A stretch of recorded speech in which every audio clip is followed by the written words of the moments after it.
젊은 청년 한 사람과 중년의 나이쯤 되어 보이는 지체 높은 여인이 마주 앉아 있습니다. 마님, 그럼 손을 이리 주시지요. 여인은 잠시 멈칫하더니 청년을 향해 자신의 손을 내미는 것이었습니다. 청년은 여인의 손을 가만히 잡더니 그녀의 눈을 지그시 바라보았습니다. 여인은 수줍은지 이내 고개를 숙였지만 청년은 엄숙한 목소리로 말하는 것이었습니다. 저와 반드시 눈을 마주치셔야 하옵니다. 그래야 마님의 병을 치유할 수 있사옵니다. 그러자 여인은 천천히 고개를 들어 청년의 눈을 바라보았지요. 청년의 이름은 무겸이라 하였는데 사실 고을에서 유명한 의원집 머슴이었답니다. 그렇다면 일개 머슴에 불과한 그가 어찌 이렇게 지체 높은 마님과 마주 앉을 수 있게 되었을까요? 무겸의 주인이었던 명망 높은 의원은 몇 달 전 세상을 떠난 상태였습니다. 그런데 그는 예전부터 자신의 머슴인 무겸을 눈여겨보고 있었죠. 무겸아, 이리 와서 앉아보거라. 내 너에게 긴히 할 말이 있느니라. 알겠습니다요. 나으리, 의원은 무겸에게 이렇게 말하는 것이었습니다. 너는 비록 천한 신분이지만 너에게는 특출한 능력이 있느니라. 소인 같은 일자무식 종놈에게 무슨 능력이 있다는 말씀이옵니까? 너에게는 사람의 병을 낫게 하는 능력이 있으니 이제부터 내가 그 능력을 어떻게 쓰는지 알려주겠다. 무겸은 짐짓 놀라며 의원의 말에 귀를 기울였죠. 두 가지만 기억하거라. 바로 손과 눈이다. 손과 눈이라굽쇼. 그렇다. 본디 사람의 손이라는 것은 육신의 병을 낫게 하는 시작이며 그 끝이라 할 수 있느니라.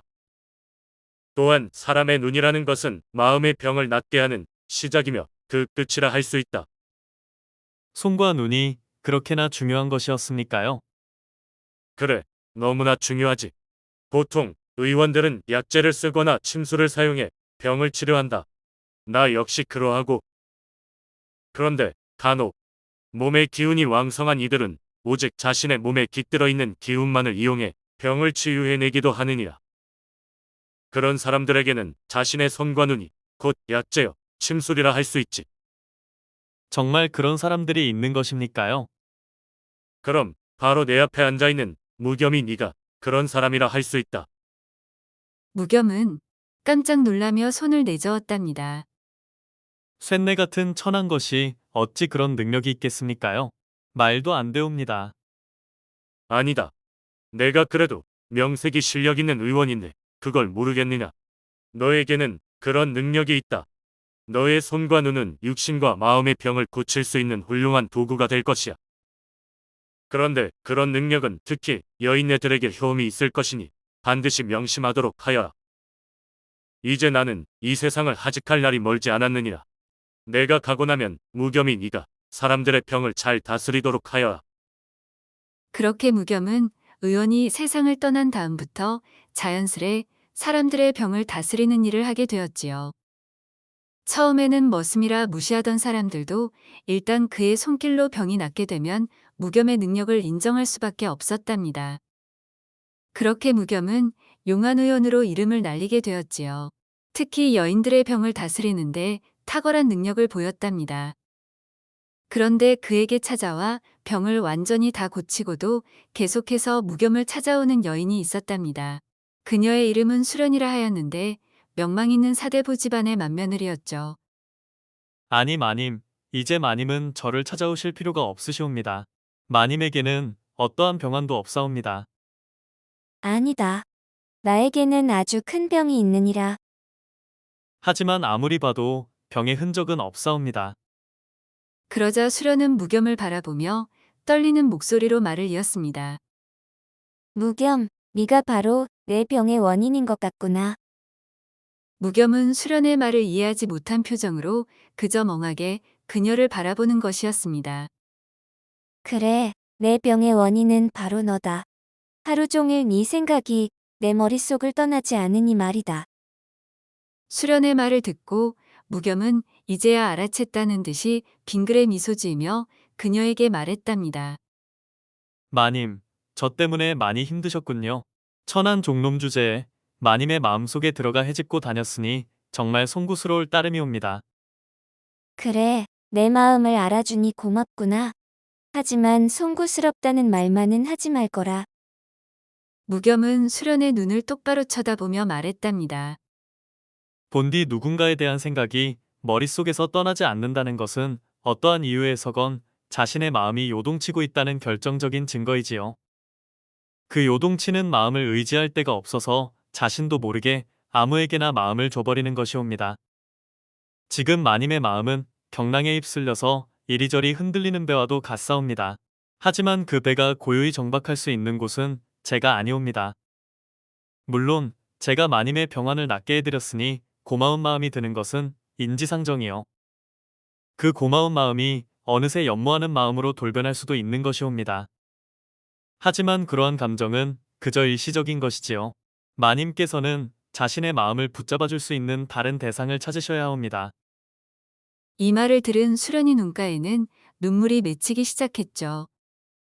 제가 마님의 상황을 잘은 모르오나 본디 사대부 집안이라는 곳이 여인으로서 정부 칠 데가 없는 곳이라 들었사옵니다. 엄격한 규율과 맏며느리로서의 책임감, 이런 것들이 주는 중압감에 심신이 피로해지신 상태이겠지요. 네 말이 맞다. 지금 너무 힘들구나. 지금 마님에게는 저의 손이 필요한 것이 아니라 눈이 필요한 듯 싶습니다. 지금부터 숨을 깊게 들이마신 다음 저의 눈을 바라보시기 바랍니다. 수련은 심호흡을 하고 난 뒤 무겸의 눈을 가만히 들여다보았죠. 그러자 그의 눈이 깊은 심연처럼 수련에게 다가오는 것이었습니다. 그리고 그 깊은 심연 속에서 고통스러워하는 수련 자신의 모습이 눈에 들어왔죠. 저 빠져나갈 길 없는 어두운 심연 속에서 내가 저리도 힘들어하고 있었구나. 그리고 얼마 안 가 이번에는 무겸의 눈이 잔잔한 호수처럼 편안하게 느껴지는 것이었습니다. 그러자 지금까지 수련의 마음속에서 느껴졌던 그 고통은 말끔히 사라진 채 잔잔한 호수 위에 둥실 떠 있는 듯 그저 편안하고 아늑하기만 한 것이었죠. 이 모든 경험은 그야말로 찰나에 불과했지만 수련에게는 평생의 시간이 흐른 것과 같은 느낌이었답니다. 그녀의 눈에서 눈물이 가시고 평온한 표정이 떠오른 것을 발견한 무겸은 넌지시 물었습니다. 이제는 마음이 어떠십니까? 그래, 이제야 좀 살 것 같구나. 내가 마음속에 지고 있던 큰 짐이 훨씬 가벼워진 느낌이다. 그 느낌 계속 가지고 가시옵소서. 바로 그 평온한 느낌이야말로 마님께서 진심으로 마음을 기대고 정박하실 수 있는 곳이옵니다. 소위는 그저 마님께서 진심으로 안정을 찾으실 때까지 도와주는 사람에 불과한 것이지요. 그렇게 무겸은 수련뿐만 아니라 고을의 모든 힘들어하는 여인들의 병을 고쳐주는 것은 물론 그들의 고되고 힘든 일상 속에서 진정한 위로와 마음의 평온함을 찾을 수 있도록 진심을 다해 도와주었죠. 무겸이 거기 있는가? 오늘은 언제부터 진맥을 시작하시려는가? 그래, 오늘도 어김없이 나를 찾는 여인들이 대문 밖에 줄을 섰구나. 힘들기는 하지만 그래도 내가 저들을 위해 뭔가 할 수 있다는 사실이 참으로 기쁘구나. 그렇게 오늘도 무겸은 자신을 찾아온 여인들을 위해 힘껏 봉사하는 것이었습니다.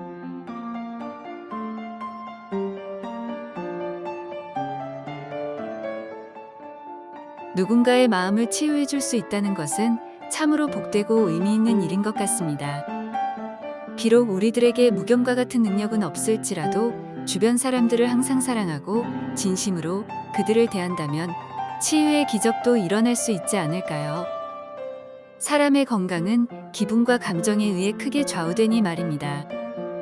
저는 또 다른 이야기로 찾아뵐게요. 항상 건강하시고 행복하세요.